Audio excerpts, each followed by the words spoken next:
गोविंद गोविंद गोपाल नंद लाल, राधे गोविंद गोविंद गोपाल नंद लाल। मेरो कुंज बिहारी लाल, मेरो कुंज बिहारी लाल, मेरो कुंज बिहारी लाल, मेरो कुंज बिहारी लाल।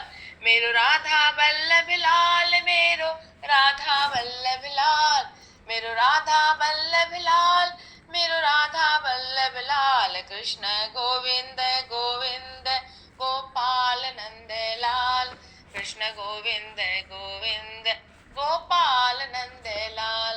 राधे गोविंद गोविंद गोपाल नंद लाल, राधे गोविंद गोविंद गोपाल नंद लाल।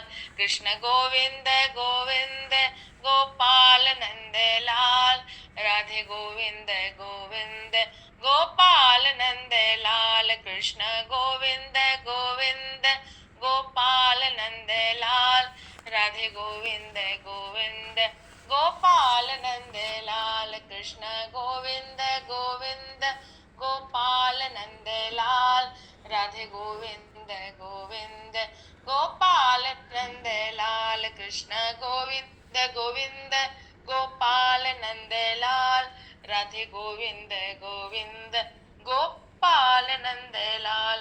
कृष्ण गोविंद गोविंद गोपाल नंद लाल, कृष्ण गोविंद गोविंद गोपाल नंद लाल।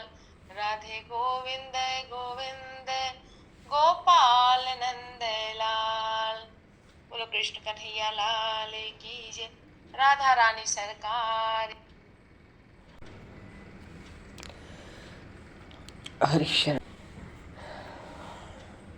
अनंत कोटि ब्रह्मांड नायक सर्वेश्वर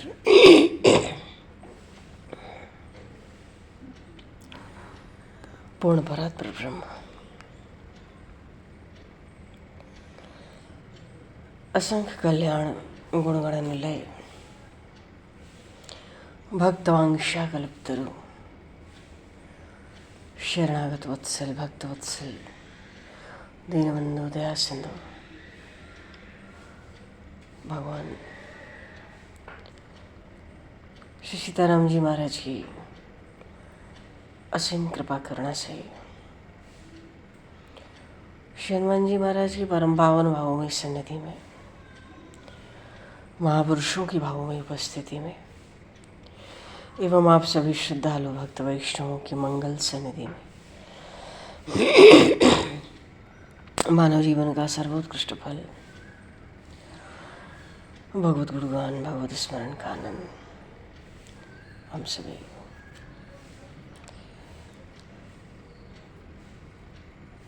श्री चैतन्य चरितावली के माध्यम से प्राप्त करने जा रहे हैं। सर्वप्रथम आप सभी भक्तजनों के श्री चरणों में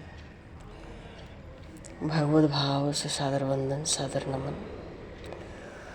आप सभी को यथायोग्य जय श्री राम, जय जय श्री राधे हरि शरणम, जय श्री राम।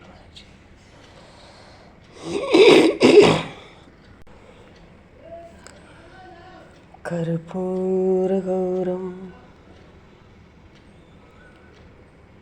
करुणावतारम संसारसारम भुजगेन्द्रहारम सदा वसन्तु हृदयारविन्दे भवं भवानी सहितं नमामि। भवं भवानी सहितं नमामि।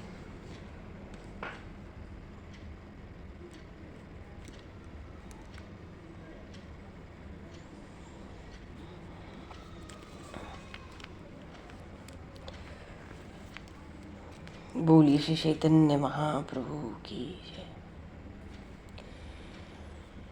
नाथ, कोई बट का वृक्ष हो, उसके नन्हे से बीज के अंदर एक महान वृक्ष छिपा होता है।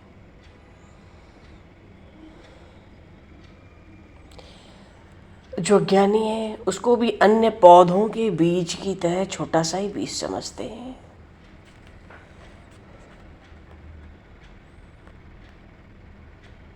अजवाइन के बीजों के साथ ही बट के बीज को बोया जाता है।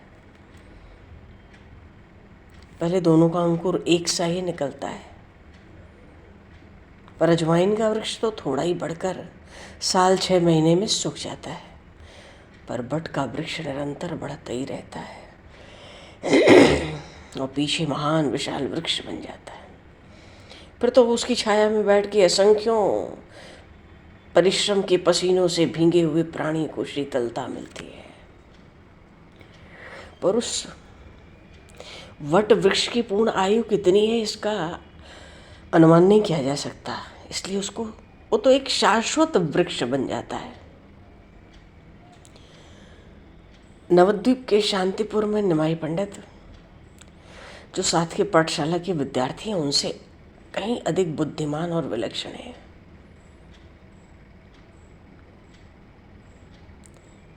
पर ज़्यादातर लोग यही समझते हैं कि पीछे क्या होगा, ये भी एक पाठशाला खोल के नवद्वीप के अन्य पंडितों की भांति एक नामी पंडित बन जाएगा। क्यों? क्योंकि ज्ञान तो उनका बहुत विलक्षण है, ये सबको दिखता है, सबको अंगूठा दिखा देते हैं ज्ञान में, विज्ञान में। और सब स्त्री पुत्रों में आसक्त होते हैं, जैसे घर के लोग वैसे ये भी रहेगा। विद्वान हो चाहे मूर्ख, संसार के विषयों में तो सब समान रूप से रत रहते हैं। बंधन तो बंधन होता है, रस्सी का हो या रेशम का। निमाई की अवस्था 16 वर्ष की है। व्याकरण, अलंकार, न्याय सब में प्रवीण हो चुके हैं। आगे पढ़ने की भी इच्छा है, पर कई कारण थे, पाठशाला में जाकर पढ़ना बंद कर दिया। घर में अकेली विधवा माता, निर्वाह का दूसरा कोई प्रबंध नहीं था। आकाशी वृत्ति थी, मानो जब जो मिल जाए घर में आकर। पिताजी तो पंडिताई करते, पर तो ये तो पढ़ते ही थे। कोई संपत्ति तो पंडित जी छोड़ नहीं गए थे पिताजी ऐसे उनके पास कि निर्वाह होता। तो निमाई समझदार हो गए, विद्वान तो बन ही गए, भीतर से सोचते हैं जीवन निर्वाह के लिए भी कुछ उद्योग तो होना चाहिए। अरे वृद्ध माता को सुख पहुंचाने का यही तो एक अवसर है। तो 16 वर्ष की छोटी सी अवस्था में अध्यापन का कार्य आरंभ कर दिया। विलक्षण बुद्धि, पठन पाठन की अद्वितीय सुंदर शैली है। चलो,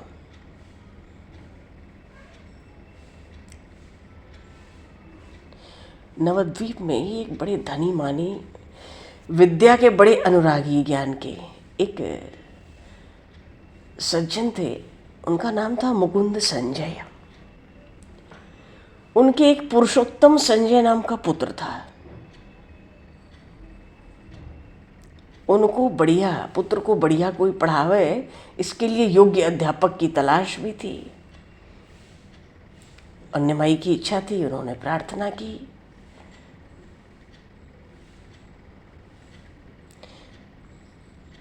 चलो, ये भगवान के भक्त भी थे।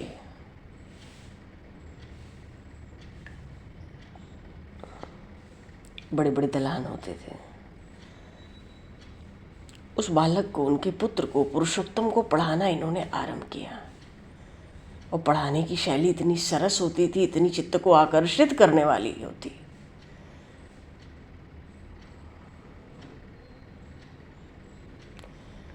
और खूब हंसी दिल लगी करते विद्यार्थियों से, घर का हालचाल पूछते, अपनी सब बात बताते, और सब इनके ऊपर बड़ा अनुराग रखते। और बड़े विद्यार्थी तो इनसे अवस्था में छोटे थे, कितने बड़े होते थे, मानो जहाँ ठाकुर दलान में बैठ के पढ़ाते, वो तो नवद्वीप की एक प्रसिद्ध पाठशाला मानी जाने लगी भाई। तो जो गंगादास जी की पाठशाला थी ना व्याकरण शास्त्र की, कितने छोड़ करके तो निमाई की पाठशाला में जाने लगे। लीला ही है।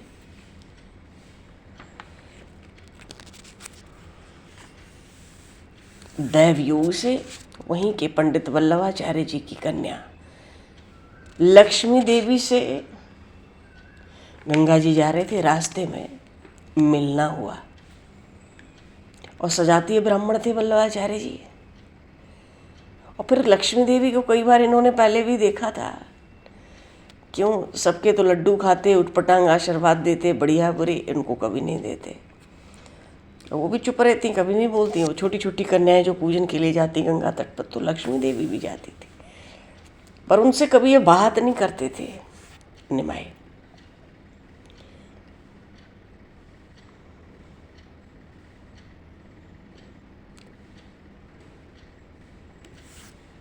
तो आज इन्होंने गंगा जी जाते समय लक्ष्मी देवी की ओर देखा। उन्होंने भी धीरे से इनके चरणों की ओर देखा, भक्ति के मन से मनी मन धीरे से उनको प्रणाम किया और गंगा जी की ओर चली गई। ये भी अपने घर की ओर चले आए। पर भाभी की बात है, उसी दिन इनके पिताजी के एक स्नेही ब्राह्मण थे, माता सची के पास आए और कहने लगे, निमाई तो अब सयाना हो गया है, उसके विवाह का शीघ्र उपाय होना चाहिए। यदि तुमको पसंद हो तो वो पंडित वल्लभाचार्य की एक कन्या है, और चाहो तो देखो, लाखों में एक है, बड़ी सुशील है, बड़ी सुंदरी है, बड़ी बुद्धिमती है, निमाई के सर्वथा योग्य है। और तुमको मंजूर हो तो मैं पंडित जी से बात करूं इस संबंध में। माता को चिंता तो थी ही, पर निमाई की इच्छा के बिना कुछ निश्चित करना भी नहीं चाहती थी माता। अरे पुत्र समझदार है, सयाना है। तो माँ ने पहले बात को टाला, कहा कि भाई पिता तो है नहीं बालक के, अब ऐसे बालक का विवाह ही क्या, अभी तो पड़ ही रहा है, कुछ करने लगेगा तो देखा जाएगा। तो उनको लगा कि सची माता का ऐसा उदासीन भाव है, लगता है संबंध मंजूर नहीं है। क्योंकि पंडित वल्लभाचार्य भी बड़े गरीब थे। तो वो पंडित जी सोचे माता नहीं चाहती होगी निर्धन लड़की के यहाँ ब्याह हुए। वो समझ के लौट गए। रास्ते में निमाई मिल गए उनको, और इनको देखते ही निमाई तो खिल उठे। क्यों, पिताजी के परम मित्र थे, परम स्नेही। और हंसकर बोले, कहिए घटक महाशय, किधर किधर से आगमन हो रहा है। बड़े चंचल थे महाप्रभु बचपन में।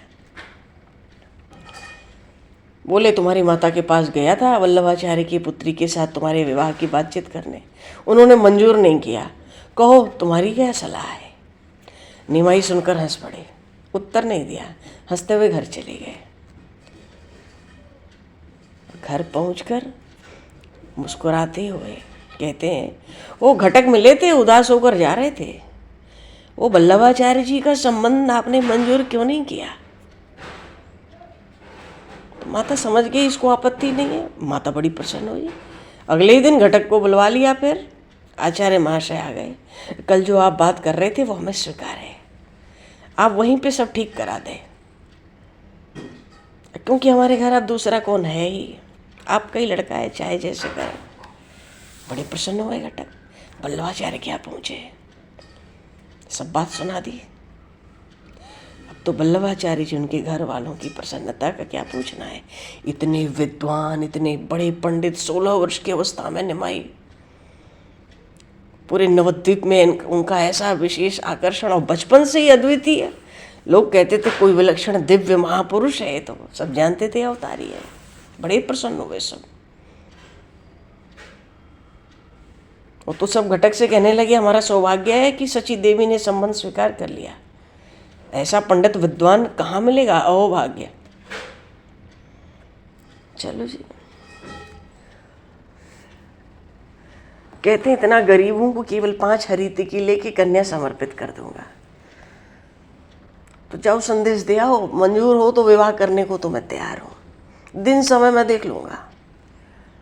घटक जी ने कहा, किसी बात की आप चिंता मत करो, सची देवी को कोई रुपए पैसे का लोभ नहीं है, लड़की बढ़िया होनी चाहिए, अब प्रसन्नता से आप तैयारी करो।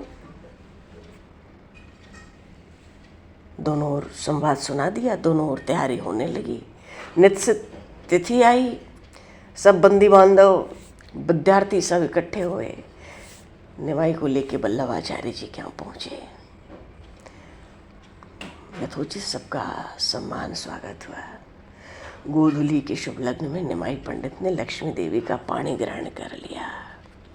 बोली श्री चैतन्य महाप्रभु की जय, श्री लक्ष्मी देवी की जय। जी ये साक्षात लक्ष्मी ही है। जैसे श्री अद्वैताचार्य की बात आई थी, आएंगे आगे, इन सबकी लीलाएं बड़ी विलक्षण हैं। भगवान शंकर ने एक दिन भगवान विष्णु से कहा, प्रभु कलयुग का आरंभ हुआ, जीवों की गति देख के बड़ा कष्ट हो रहा है, आप कृपा करके अवतार लें किसी रूप में और भक्ति का वैष्णवता का प्रचार करें।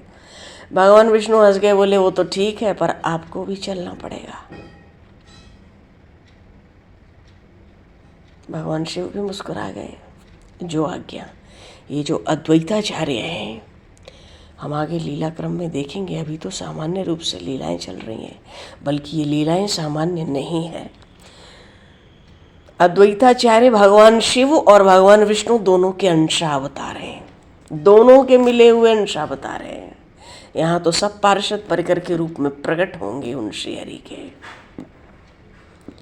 ये लक्ष्मी देवी साक्षात लक्ष्मी का ही अंश है। चलो, बड़ा सुंदर विवाह हुआ, वामांग में बिठाया, हवन हुआ, प्रदक्षिणा हुई, कन्यादान हुआ, सब वैदिक कृत्य हुए, सब सकुशल समाप्त हुए। लक्ष्मी देवी के साथ पालकी में चढ़कर निमाई घर आए। माता ने भी पुत्र वधू का खूब स्वागत किया, खूब द्रव्यदान किया। तो लक्ष्मी देवी का रंग रूप भी निमाई के अनुरूप। निमाई तो इतने गौरंग हैं, एकदम तप्तवर्ण, ऐसे दर्शनीय है कि जिसकी दृष्टि जाती है फिर कोई और आकर्षण रहता नहीं। सब आसपास की स्त्रियां भी बहुत प्रसन्न हुई इस जुगल जोड़ी को पाके। कोई शची पुरंदर की जोड़ी कहता, कोई रति कामदेव की जोड़ी कहता, कोई गौर लक्ष्मी कह के निमाई की ओर हंसता। तो माता को जो आनंद हुआ, विश्वरूप का तो विवाह नहीं हुआ, पर आज जो माता को आनंद हुआ सो तो माता का ही हृदय जाने।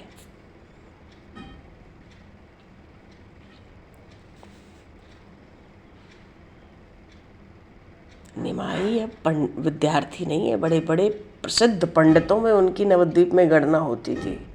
गृहस्थी भी बन गए, अध्यापक भी।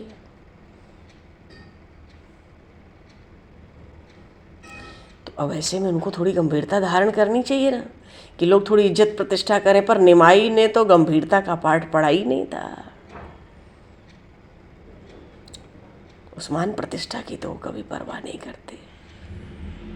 उनके मन में ये बात कभी आती नहीं कि हमारे व्यवहार से लोग क्या समझते हैं, क्या समझेंगे। और ठोका थोड़े ले रखा है उन्होंने दुनिया भर के लोगों के विचारों का, सबकी प्रसन्नता थोड़ी प्राप्त करनी है।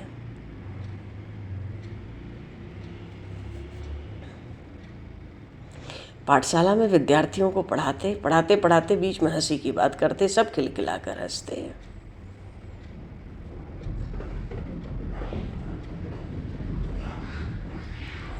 अरे ऐसे ऐसे पढ़ाते थे, अवस्था बहुत कम है, पर अध्यापन ऐसा विलक्षण था इनका।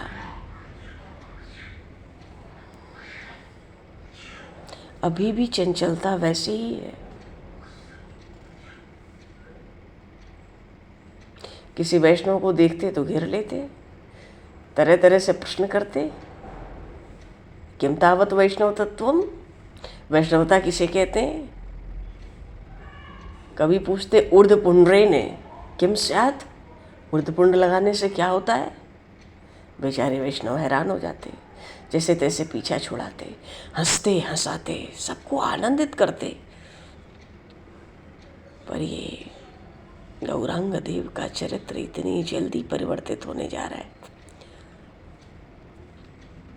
कि आगे जो चरित्र होने जा रहे हैं विश्वास ही नहीं होता कि वही गौरांग देव है जो गांव में नवद्वीप में इतने चंचल बने रहते थे।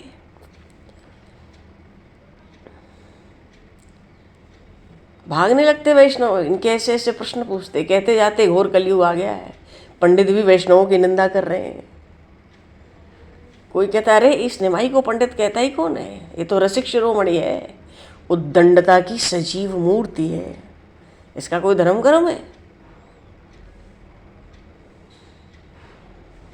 उन्हीं दिनों जो अद्वैताचार्य है, भाई देखो ये लोकनाथ गोस्वामी अद्वैताचार्य को जरा ठीक से पकड़ के रखो सब लोग।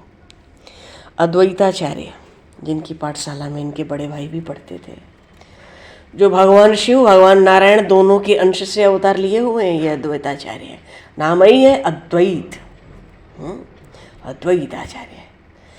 इनकी पाठशाला में चटगांव के मुकुंद दत्त नाम के एक विद्यार्थी और थे, परम वैष्णव, चेहरे पर सौम्यता टपकती, कंठ बड़ा मनोहर था उनका। तो अद्वैताचार्य की सभा में संकीर्तन गाते थे, और इतना मधुर गाते कि भक्तों के चित्त को आनंदित कर देते। तो निमाई उनसे मन ही मन बहुत स्नेह करते थे मुकुंद से, लेकिन ऊपर से सदा छेड़खानी ही करते थे।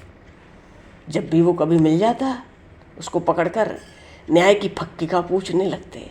ओ मुकुंद हाथ जोड़कर कहते, बाबा मुझे माफ़ करो, मैं तुमसे न्याय फ्याय कुछ नहीं जानता, मैं तो वैष्णव शास्त्रों का अध्ययन करता हूँ। अच्छा वैष्णव की परिभाषा तो बता जरा, वैष्णव के क्या लक्षण हैं। मुकुंद कहते, भाई हम हारे तुम जीते, कैसे पिंड छोड़ोगे, और तुमसे मगज पच्ची कौन करे, क्योंकि तुम पे तो सदा ही शास्त्रार्थ का भूत सवार रहता है, हम इतना समय कहाँ है। मानो जैसे तैसे पीछा छुड़ाकर मुकुंद भागते निमाई से। एक दिन गंगा स्नान करके आ रहे थे निमाई पंडित, और उधर से मुकुंद दत्त भी आ रहे थे गंगा स्नान करके। मुकुंद सोचे जल्दी से रास्ता बदलो। निमाई पंडित ने अपने विद्यार्थियों से कहा, देखा तुमने इस वैष्णव विद्यार्थी की चालाकी, देखो कैसा बच के भागा जा रहा है, मानो मैं उसे देख ही नहीं रहा हूँ। एक विद्यार्थी ने कहा, किसी जरूरी काम से उधर जा रहे होंगे। जोर से निमाई कहने लगे सबके बीच में, कोई जरूरी काम नहीं है। सोचता है मैं तो वैष्णव हूँ, इन अवैष्णवों से मैं क्यों बात करूँ, इसलिए एक तरफ होके जा रहा है। मानो मुकुंद को सुना सुना के निमाई पंडित बोलते, अच्छा बेटा देखते हैं कितने दिन तुम हमसे दूर रहोगे, यूँ मत समझना कि तुम ही एक वैष्णव हो, एक दिन हम भी वैष्णव होंगे, और ऐसे वैष्णव होंगे कि मुकुंद तुम सदा मेरे पीछे पीछे फिरोगे। बातों को तो सुनते थे मुकुंद, पर गंगा जी की ओर चलते चले जा रहे हैं। और निमाई अपनी पाठशाला में लौट आए। अच्छा इनके पिता श्रीहट्ट में रहते थे, और नवद्वीप में बहुत से वहाँ के विद्यार्थी पढ़ने आया करते थे। तो निमाई तो इनके गांव के भी विद्यार्थियों को देख लेते ना, मुकुंद दत्त के गांव के भी विद्यार्थी मिल जाए तो उनकी भी खिल्ली उड़ाते।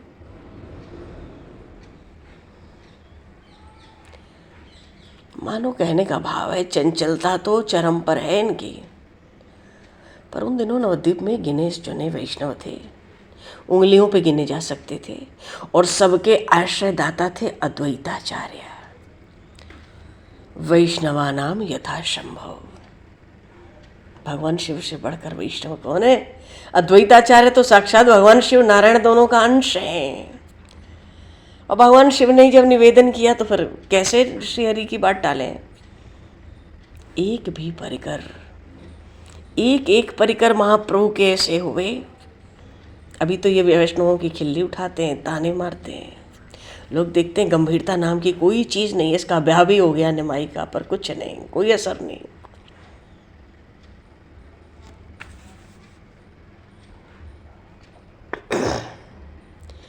इनकी उद्दंडता, इनकी शिकायतें, और खुद ठाकुर दलान में पाठशाला चला रखी है, धनी मानी मिल गए हैं,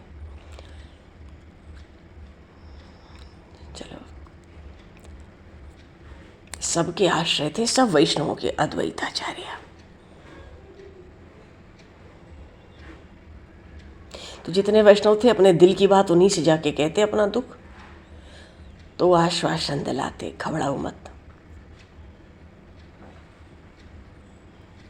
और फिर मुसलमानों का भी बड़ा बोलबाला था उस समय।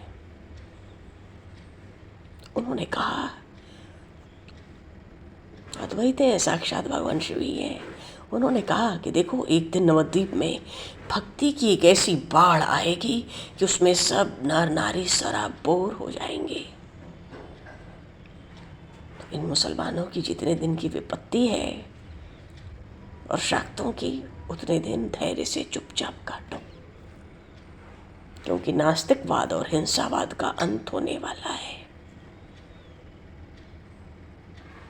कुछ वैष्णव कहने लगे अद्वैताचार्य से, ये निमाई पंडित है ना, ये तो ऐसे विद्वान है, वैष्णवों की हंसी उड़ाते हैं। अद्वैताचार्य के नेत्रों से जल बरसने लगा अपने प्रभु का स्मरण करके। ये वही है जिनको विश्वरूप ने कहा था निमाई प्रणाम करो गुरुदेव को, नहीं किया था उन्होंने। मुड़ मुड़ के देखते रहे, 6-7 वर्ष के थे, नहीं किया।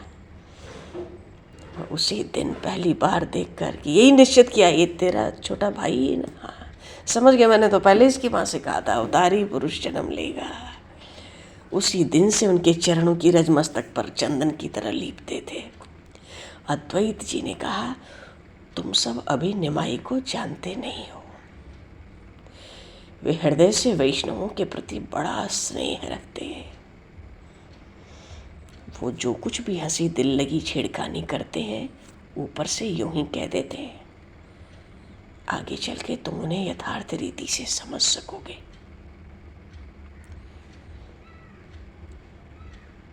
वैष्णव तो कुछ बात करते और निमाई समय के साथ बड़ी मधुर मधुर चंचलता से पूरे नवद्वीप के रहने वाले लोगों को, सची माता को, उन लक्ष्मी देवी को भी आनंदित करते, सबको हर्षित करते। जी विधि सुखी हो ही पुरलोगा, करें कृपा निधि सोई संजोगा। पर भैया केवल यही करने तो आए नहीं है महाप्रभु। अभी तो सुख दे रहे हैं, घर में ब्याह हुआ है, लक्ष्मी देवी आई है, साक्षात लक्ष्मी है वो लक्ष्मी का अंश नहीं है, साक्षात लक्ष्मी भगवती लक्ष्मी है। पर नवद्वीप में आए ईश्वरपुरी महात्मा कौन है ये? श्री माधवेंद्रपुरी के शिष्य हैं, अद्वैताचार्य के गुरुदेव हैं, श्री ईश्वरपुरी जी पधारे। श्रीमद् भागवत में आया, येषाम संस्मरणात् पुंसाम सद्य शुद्ध्यन्ति वैग्रहाः